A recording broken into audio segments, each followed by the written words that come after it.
Francisco Javier Pérez Pazmiño, decano de la Facultad de Medicina de la UCE. Doctor, cuénteme, ¿cómo es? Bueno, la formación es en general, son 10 semestres para los estudiantes de medicina, pero ¿cómo es la formación? 12 en realidad con el internado rotativo. Con el internado rotativo. Ajá. ¿Cómo es la formación aquí? ¿Desde qué tiempo los chicos empiezan a hacer prácticas? ¿Cómo es la formación aquí en la Universidad Católica? Ya, muy bien. La Facultad de Medicina de la UCE fue la primera facultad de medicina de una universidad privada aquí en Quito. ¿En qué año fue? Esto fue en 1994, justamente en este año estamos por cumplir nuestros 25 años, nuestras bodas de plata en el mes de septiembre, ¿no? Y en ese entonces respondió a una necesidad de la ciudad, de la región, del país, podríamos decir, por hacer una transformación en la educación médica. Antes de eso, solamente la universidad pública tenía su facultad de medicina, muy tradicional, más de 300 años, en fin, en donde nos hemos formado la gran mayoría de los médicos que trabajamos acá, entre ellos yo, porque pues, evidentemente en mi época todavía no habría esta universidad acá, ¿no? Entonces, la idea que tuvieron los fundadores de esta facultad es cambiar los paradigmas en la educación médica. Entonces, un grupo de médicos y de educadores, de especialistas en educación superior se hicieron cargo de ese proyecto, ¿no? Y de tal manera que lo implementaron de una manera totalmente distinta a la tradicional, a la manera flexneriana, como se le denomina, que empezó en 1910, ¿no? Flexner precisamente fue quien inició esa modernización para la época, estamos hablando de un siglo atrás, de la educación médica que antes era mucho más informal. De tal manera que el momento que se implementa esta facultad adopta varias características. En primer lugar, se divide a la carrera en 3 partes, ¿no? 4 niveles o semestres de ciencias básicas, luego 4 niveles de ciencias clínicas y posteriormente vienen lo que se denominan las prácticas preprofesionales, con 2 semestres de externado y luego el año de internado rotativo, que es obligatoria para todas las carreras de medicina. ¿Qué es esto de los 2 semestres de externado? Una vez que culminan la parte clínica en 8º nivel, que ya le voy a explicar cómo se los lleva a cabo acá en esta facultad, ellos hacen una formación mixta, podríamos decir, en parte en las unidades de salud, tanto hospitalarias como comunitarias, y también siguen todavía con una pequeña parte de clases teóricas y de análisis de casos problema acá en la Facultad de Medicina.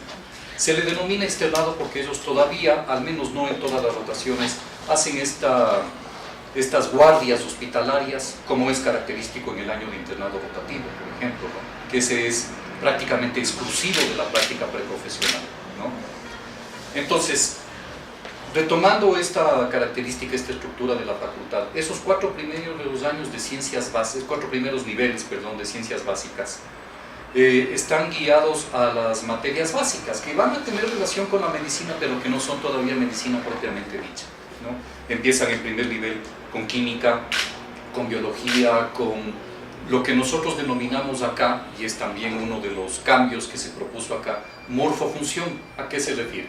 A la morfología del cuerpo humano, que es lo que tradicionalmente en las facultades de medicina se denomina anatomía, y función relacionado con la fisiología, con el funcionamiento normal del cuerpo humano, sin entrar todavía en las enfermedades, en las patologías, ¿no?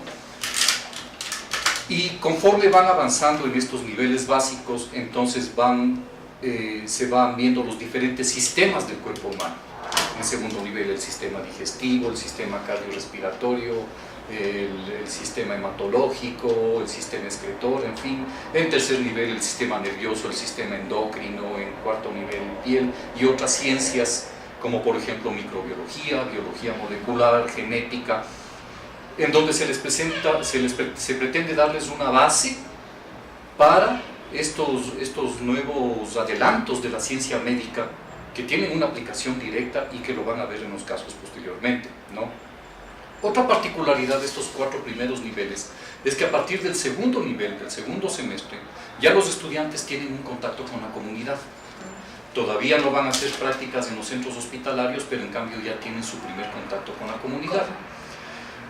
La facultad tiene convenio con más de 100 instituciones distintas, muchas de ellas anexas al Ministerio de Salud Pública, a la Seguridad Social, a ONGs, a centros privados, en fin, en donde en pequeños grupos los estudiantes salen de aquí de la universidad, salen de las aulas y de los laboratorios, que es en donde habitualmente tienen sus clases, para tener una práctica una vez por semana.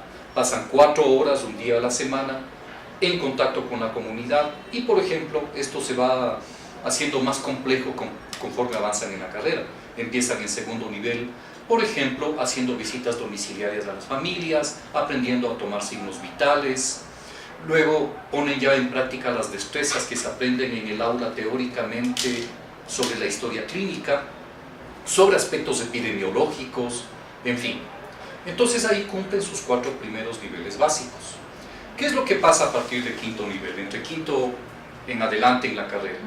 Empieza nuestra metodología estrella, que podríamos decirle así, porque es algo que los fundadores de esta facultad implementaron con la idea de precisamente ejercer ese cambio de paradigma en la educación médica, que es el aprendizaje basado en problemas, que con sus siglas la conocemos habitualmente como ABP, ¿no? Entonces, ¿de qué se trata?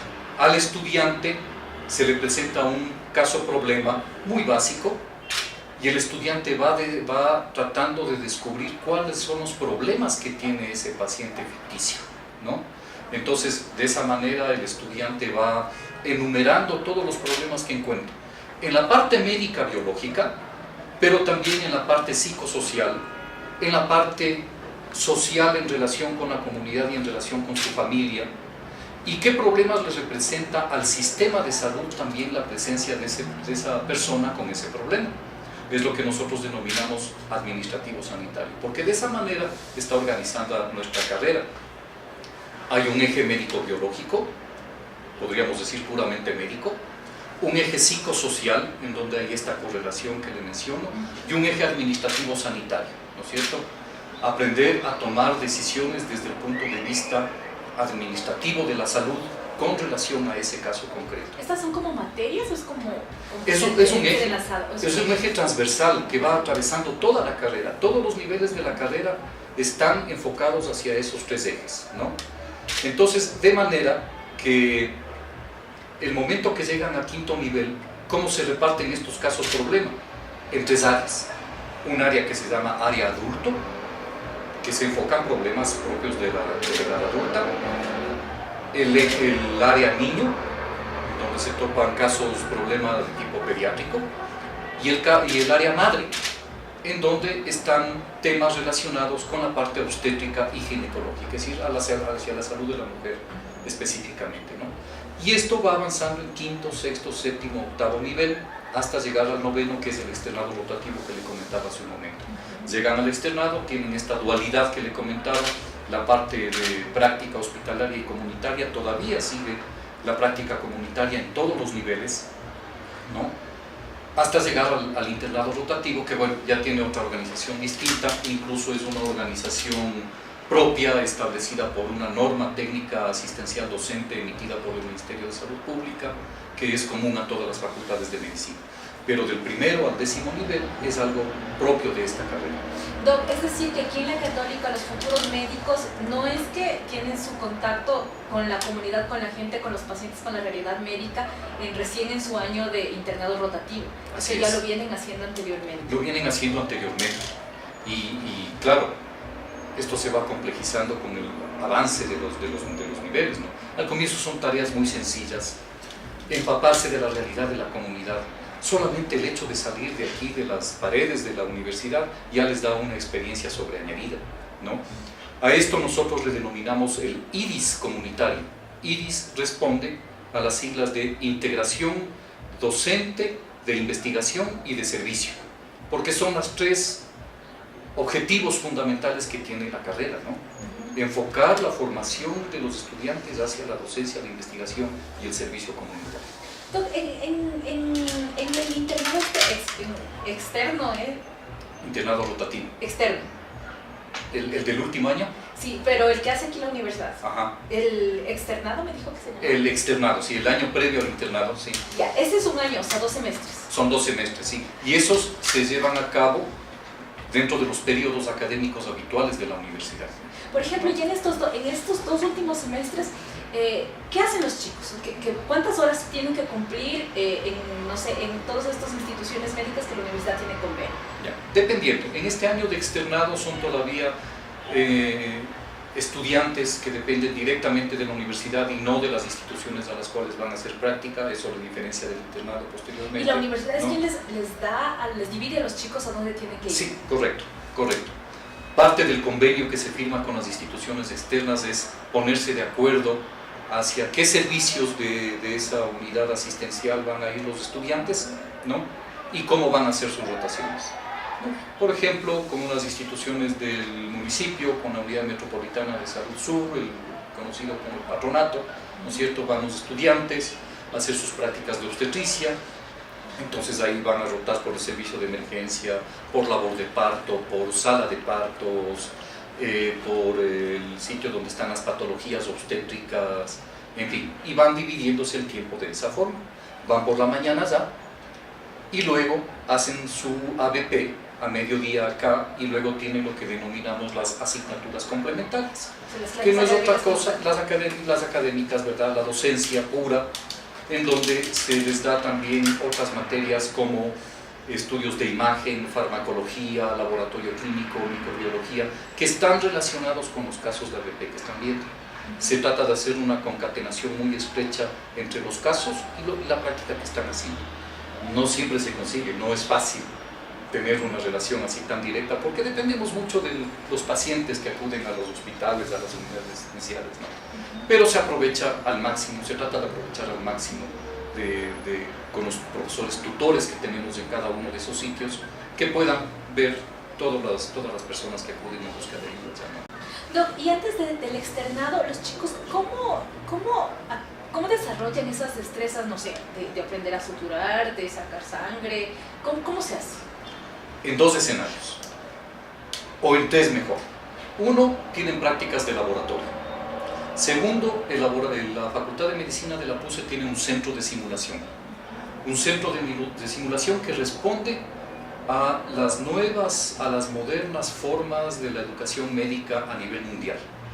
A nivel mundial, ahora lo que se pretende es que los estudiantes vayan adquiriendo sus destrezas, primero con un paciente simulado, con un maniquí, y luego con un paciente simulado, en el cual van precisamente a desarrollar estas destrezas, a hacer sus prácticas con las manos, en definitiva, ¿no es cierto? Entonces ustedes van a ir ahora a conocerme, encargado de que les reciban allá para que ustedes puedan constatar directamente eso, y van a ver todas las facilidades que tenemos, ¿no? Todavía no es un centro de simulación absolutamente completo, está en implementación, y de todas maneras ustedes ya van a ver que mediante pantallas, mediante maniquíes, en fin, diferentes formas, los estudiantes van aprendiendo. Entonces se les da la clase en ese centro de simulación y luego se hace una retroalimentación en el aula, precisamente de los errores que pueden haber cometido, de las cosas que tienen que ajustar en sus destrezas, y nuevamente vuelven a afinarlas, ¿no? ¿Desde qué De tal manera que van a quedar listos para luego en el internado rotativo ir a aplicar directamente eso con los pacientes. ¿Sí? ¿Desde qué año ya tiene la PUCE este centro de simulación?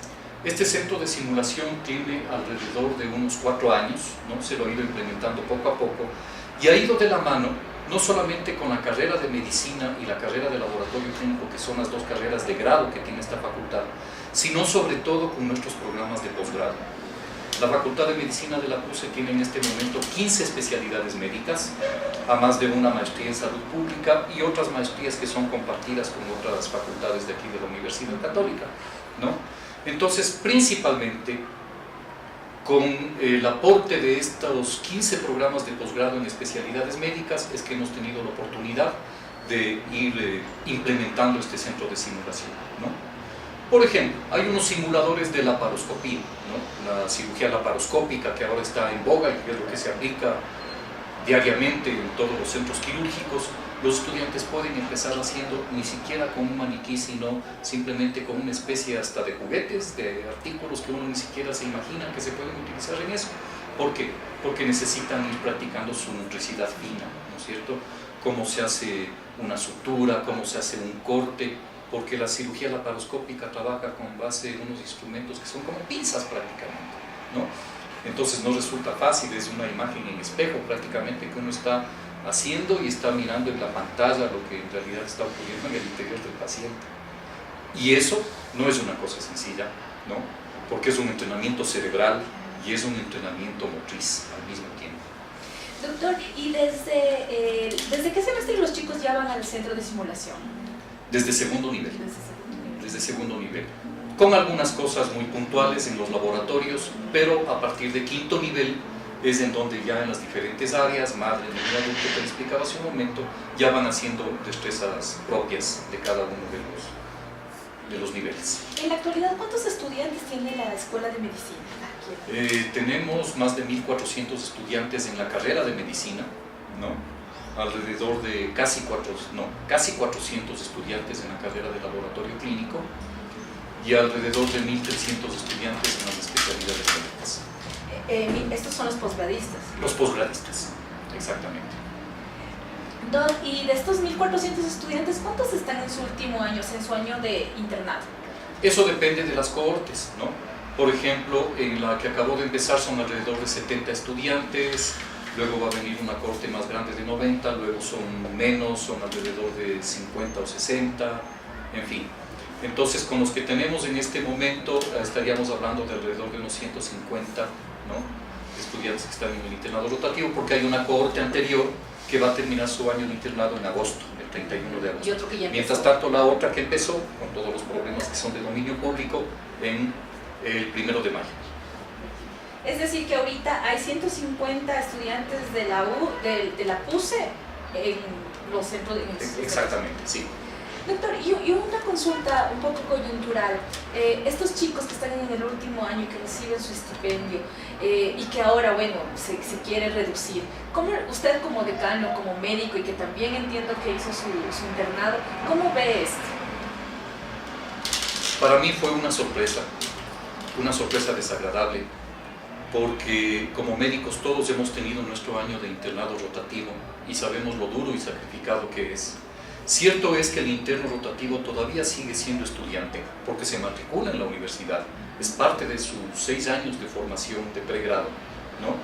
Pero está al mismo tiempo brindando asistencia de salud, es parte del equipo de salud, es una parte fundamental del equipo de salud. Si no fuera así, realmente no estarían tan sobrecargados de trabajo. Si es que no fueran necesarios, realmente no se les recargaría de tanto trabajo. ¿Por qué son necesarios? ¿Qué cumple el interno? Va a cumplir con hacer la historia clínica del paciente, ¿no? Va a cumplir con hacer ciertos procedimientos básicos, por ejemplo, hacer extracciones de sangre, transportar al paciente a diversos servicios, cumplir con toda la papelería, asuntos administrativos, acompañar en las cirugías, ¿no? Obviamente ellos todavía no tienen la destreza para hacer una cirugía solos, pero tienen que estar ahí presentes para aprender, ¿no? Y están acompañando en la visita médica y están discutiendo casos clínicos dentro del hospital y están haciendo su aporte, y de vez en cuando les mandan a hacer una revisión de artículos científicos o de casos clínicos concretos, y tienen que participar también en las sesiones clínicas, en sesiones clínico-patológicas, en sesiones clínico-quirúrgicas que se arman en los hospitales. Y el interno rotativo llega a un momento en la guardia que el trabajo es tan crítico, que los hospitales están tan sobrecargados, que tienen que hacer de todo. Tienen que hacer la de camilleros, tienen que hacer la de ayudantes de enfermería, tienen que hacer la de ayudantes de cirugía y todo lo que se les pide, ¿no? Para eso está el interno rotativo. Es un estudiante que está ávido por aprender cada vez más y por lo tanto se presta realmente con toda la vocación, y están con toda la juventud, con toda la energía para hacer todas las cosas que se les requieren. Entonces, no es justo que exista esta rebaja en el estipendio que ellos reciben. Es que imagínese usted, por un trabajo tan duro, tan sacrificado, si le contamos en horas son 80 horas, un poco más a veces, un poco más en otras tantas veces, ¿no? Quedemos en un promedio de 80 horas y recibían un estipendio de $590 menos los descuentos de ley, y ahora se les rebaja a $394 menos los descuentos de ley. Entonces realmente no hay una compensación, no hay un equilibrio en eso que se les está ofreciendo. El Ministerio de Salud Pública propone como pretexto la situación económica del país. Puede ser cierto, todos quienes estamos empapados de una u otra forma de la situación del país, estamos conscientes que debe ser así. El país está en una situación difícil. El Ministerio de Salud, con su presupuesto de 3.000 millones de dólares, no le es suficiente, ¿no? Eso tiene que, ahí es cuando se ve realmente la decisión de un gobierno por apoyar lo social, cuando invierte en educación y en salud, que es lo que todos repetimos siempre en todo lado, pero que a veces no se cumple, ¿no es cierto?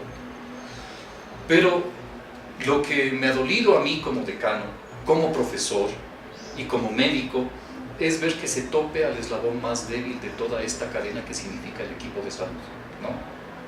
Se pensó a lo mejor que no tenían capacidad de reacción. Bueno, pues ya estamos viendo toda la reacción y toda la opinión pública que están creando alrededor de eso, ¿no es cierto? Entonces, realmente es una situación delicada, es una situación delicada. Las autoridades tienen que caer en cuenta, a veces nos dicen, pero si son solamente estudiantes, deberían venir a hacer sus prácticas y nada más. No es así, están aportando con el sistema de salud, están aportando con la atención al paciente y por lo tanto no se los puede maltratar. No se puede realmente aceptar que haya una rebaja tan drástica de su estipendio.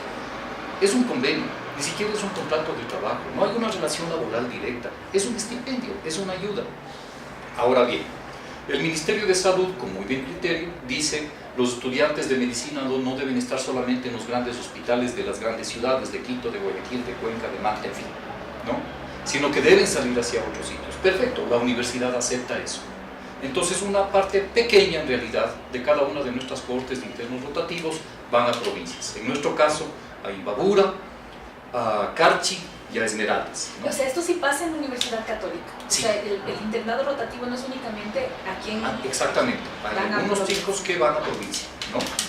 Entonces se hace una asignación de plaza por sorteo, en fin, ¿no? Por el rendimiento académico que han tenido los estudiantes. El sorteo lo hace el ministerio, ¿no? Es un sorteo público, pero que se hace dentro de la universidad. Más bien el ministerio se encarga después, cuando van a ir a la medicatura rural, pero ya van graduados, ya han salido de la responsabilidad de la universidad.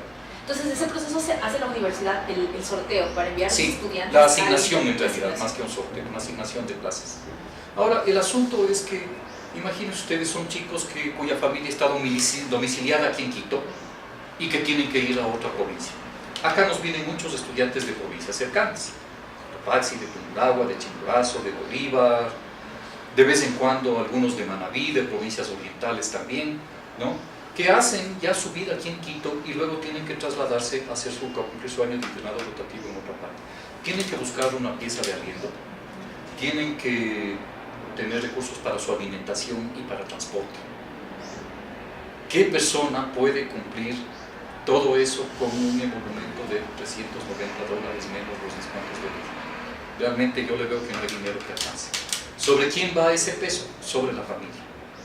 Sobre la familia. El estudiante no va a tener tiempo en absoluto de buscar otro trabajo para solventarse. No lo tiene. No lo tiene porque tiene que ir todos los días, aunque no esté de guardia, al hospital. Por lo menos hasta el mediodía y a veces un poco más, ¿no? Y cada cuarto día cumplir con sus guardias hospitalarias, que son de 24 horas, más las horas adicionales que pasan al siguiente día, la posguardia, como ellos lo denominan, ¿no? ¿Y usted se acuerda cuando usted fue interno? ¿Dónde hizo su año de internado? Sí, yo hice mi año de internado en el Hospital Eugenio Espejo. Estamos hablando del año 1989, entonces era el edificio antiguo del Hospital Eugenio Espejo, que este hospital clásico francés, ¿no? Por su construcción arquitectónica, dividido en pabellones, ¿no? Una experiencia inolvidable. Realmente es uno de los años más enriquecedores de la carrera en medicina. Es algo que uno siempre lleva en la mente, en el corazón, de cómo se formó, cómo fueron de generosos los hospitales, los tutores, los médicos de ahí para enseñarnos. ¿Qué le da el internado rotativo al estudiante? Muchísimas cosas. Es el paso final para su formación, es el remate, es la cereza en el pastel, si queremos graficarle de alguna forma, en su formación como médico, ¿no? El reconocerse dentro del equipo de salud, la importancia que tiene, el tener el contacto directo con el paciente, el tener el contacto directo con los familiares del paciente, darse cuenta de su entorno y de todas las implicaciones familiares, psicológicas y sociales que tiene el hecho de que haya una persona enferma en la familia, ¿verdad? ir adquiriendo más y más destrezas durante todo el año, ¿no? E ir viendo cómo son las diferentes especialidades médicas, porque el año de internado rotativo está estructurado de tal manera que tienen rotaciones en pediatría, en medicina interna, en ginecología y obstetricia y en cirugía general, ¿no? Y cada uno de estos servicios también tiene atención en la parte de emergencia del hospital, y por lo tanto la emergencia correlacionada con estas 4 especialidades básicas, como les denominamos, de la medicina, también les va dando mayor conocimiento, ¿no? Mayor formación. Y cómo se aplican los exámenes complementarios que ahora son indispensables en la medicina, en cada uno de los casos.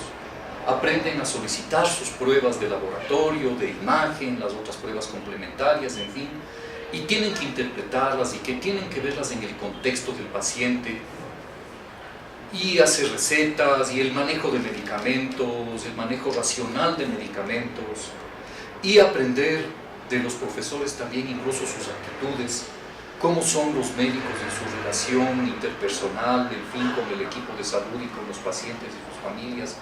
Todo esto va dejando lecciones durante el año de internado rotativo, realmente un año muy enriquecedor. Y los estudiantes van, y ustedes tienen como universidad médicos tratantes, o sea, contratados por la universidad, que son guías de ellos en todos los centros públicos, privados de atención. ¿Cuántos médicos tienen? ¿Cuántos médicos tratantes? Esa es la palabra, ¿verdad? Sí, la verdad, la carrera de medicina tiene alrededor de 350 docentes, ¿no? Repartidos en que están repartidos en todo lado. Sí, una parte de ellos, alrededor de 70 profesores incluyo yo, somos profesores a tiempo completo que hacemos nuestra vida aquí dentro de la universidad, ¿no? Y la mayor parte de ellos, alrededor de 200 de nuestros profesores, están precisamente en los servicios. Son médicos que tienen su relación de dependencia con el hospital, con la clínica, el centro de salud, el dispensario, lo que quiera que sea público o privado, ¿no? Tienen su relación laboral ahí, y como parte de sus obligaciones laborales ahí, dan docencia. Entonces tienen también una relación laboral acá con la universidad. Sí, es un contrato un poco diferente al que tenemos el resto de profesores, tiene sus particularidades porque ellos no necesariamente vienen acá, salvo un par de veces al semestre que se les llama a la universidad como tal, para reuniones, para información, para firmas, en fin, ese tipo de cosas administrativas, ¿no? Pero realmente ellos hacen su función allá, tanto en el hospital como en la comunidad, ¿no? Entonces la mayor parte de nuestros docentes están allá, ¿no? Ellos cumplen su función a tiempo parcial, como se les denomina dentro de las universidades, ¿no? Pero son una parte fundamental para nosotros poder cumplir con estos objetivos que le he venido contando.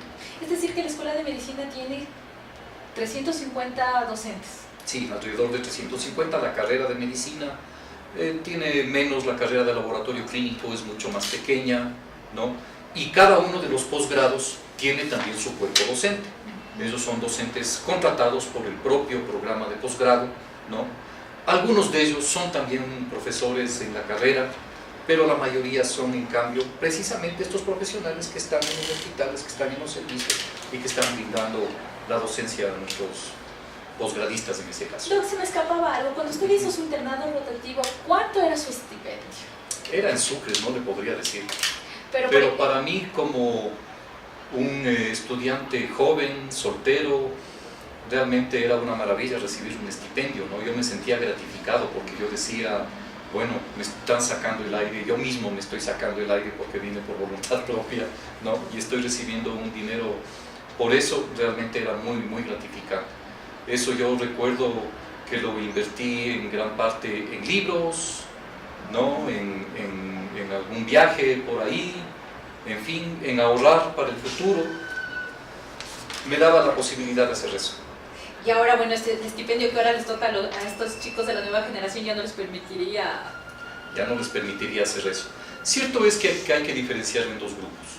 En el primero, a propósito de lo que usted me preguntaba, claro, yo tuve la bendición de que mi familia me daba el sustento y por lo tanto no necesitaba mucho gastar de ese estipendio, ¿no? Salvo para las actividades propias de la juventud, con los amigos, en fin, ¿no? Con la novia y nada más, ¿no? pero no es que mi subsistencia dependía de eso, ¿no? Pero recordemos que son chicos que están en último año de universidad, están en sexto año de universidad, algunos ya han hecho familia, ¿no? Y otros vienen en cambio de hogares que tienen una condición socioeconómica muy baja y que tienen la esperanza de llegar a su último año de carrera para recibir ese estipendio. Entonces ellos dicen, bueno, ya he pagado mi matrícula, he pagado mi pensión a lo largo de toda la carrera y ahora por fin voy a recibir a cambio algún estipendio para ayudar a mi familia. Y esa es una situación social muy dura, muy crítica, porque ya cuando uno sabe cuánto es el estipendio de 590, como era el caso anterior, uno ya va haciendo sus ideas y sus planes de otra forma, ¿no es cierto? Y de pronto hay esta rebaja tan drástica y todos los planes se echan a perder. Doc, y para finalizar, ¿cómo está el tema de la investigación en el área médica? O sea, no sé si ustedes tienen docentes investigadores también dentro de la facultad. ¿Cómo está el tema de investigación? Yo tuve la oportunidad de encabezar aquí en la Facultad de Medicina, por el encargo del decano de ese entonces, el comité de acreditación de la carrera. Cuando esta facultad, esta carrera resultó acreditada en el año 2015 con muy buenas calificaciones, pero cuando el CEACES de ese entonces, lo que ahora es el CACES, ¿no es cierto?, nos presentó los resultados, dijeron, muy bien, ustedes están acreditados con muy buena calificación, pero el puntaje más bajo que tienen es en investigación. Y ese era un problema común a todas las facultades de medicina y era un problema común a todas las universidades ecuatorianas. Pero yo pienso que la Universidad Ecuatoriana ha respondido de manera muy positiva a esa calificación que fue un llamado de atención. Ahí dijimos, nosotros tenemos que recuperar la valía de nuestros docentes e investigadores y darles más apoyo. De hecho, aquí la PUCE así lo ha hecho. Ha tenido un apoyo gigantesco a los proyectos de investigación y la Facultad de Medicina no ha sido la excepción. De tal manera que nuestras publicaciones en revistas indexadas, en revistas de alta categoría, de alto impacto a nivel mundial, han subido dramáticamente desde el año 2014, cuando se hizo la evaluación, hasta el año 2019 que tenemos ahora, ¿no es cierto? Entonces, la diferencia es sustancial. Entonces, a eso responde precisamente la ubicación de algunas universidades ecuatorianas, entre ellas la PUCE, en los niveles más altos de los rankings latinoamericanos. Antes ni siquiera aparecíamos en los rankings, ¿no? Porque uno de los pesos más grandes que tienen es en la investigación y en las publicaciones. Ahora, bueno, ya vamos apareciendo. Nos falta mucho todavía, nos falta mucho, porque también va de la mano con los recursos económicos para hacer investigación, ¿no? Pero de todas maneras los esfuerzos que se está haciendo son realmente gigantescos. Hay realmente un cambio de mentalidad en ese aspecto en las autoridades universitarias y en los mismos docentes para darle el valor que tiene la investigación. Investigación es una parte fundamental de la academia, investigación y docencia van de la mano siempre y así lo estamos entendiendo. Entonces, ¿podemos tener una cifra de, no sé, de por ejemplo ya desde 2014 a 2019, ¿en cuántos puntos ha aumentado la publicación de artículos científicos o alguna cifra? Podríamos decir que ha aumentado el número en todos estos últimos 5 años en alrededor de un 60 o 70%, ¿no? Y no solamente los proyectos de investigación, también los proyectos de vinculación con la sociedad. Ese es uno de los objetivos que más impulso le da a esta universidad por su característica de ser una universidad católica, de ser una universidad pontificia. Es precisamente uno de los más grandes objetivos, es una parte central de nuestra actividad el hacer vinculación con la colectividad. Esa era otra de las calificaciones bajas y que también ha subido en un porcentaje significativo. ¿Cada cuánto se tiene que acreditar la facultad, la escuela de medicina?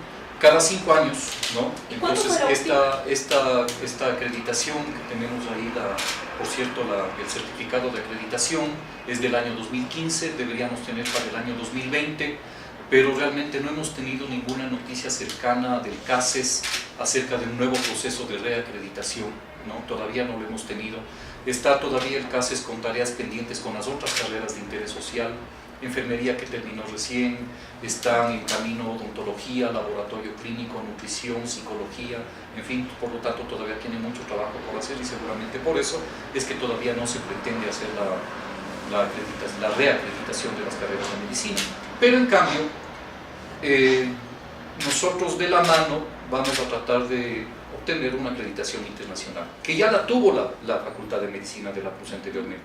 En el año 2009, un organismo internacional que existía en ese entonces, interamericano, llamado RIACES, nos otorgó ya una acreditación internacional. Fue la primera facultad de medicina del país en obtener una acreditación internacional.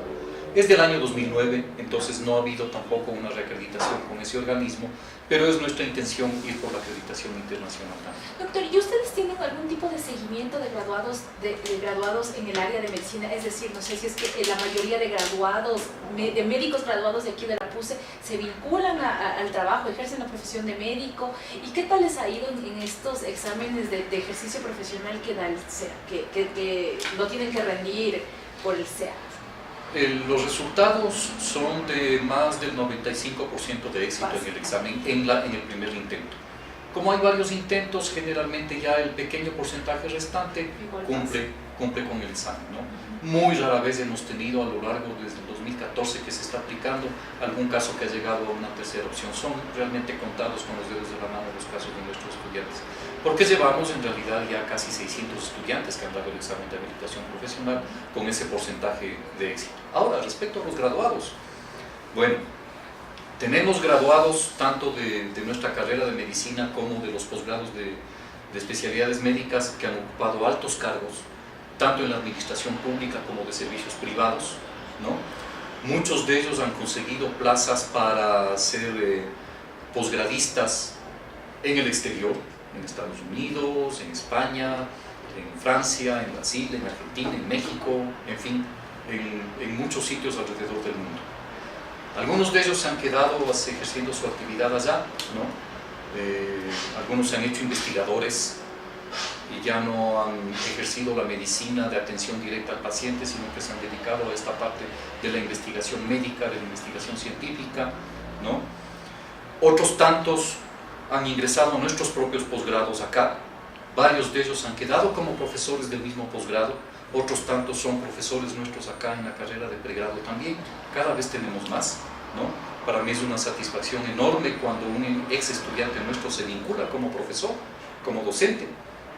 Yo siempre les digo a ellos cuando les veo, ¿no? Todos todavía médicos, profesores jóvenes, el día que esta facultad tenga un decano que fue graduado en esta propia universidad va a ser un día histórico para la facultad, indudablemente, ¿no? Sí, y aspiramos a eso, la verdad, y estoy seguro que va a pasar poco tiempo para que ocurra.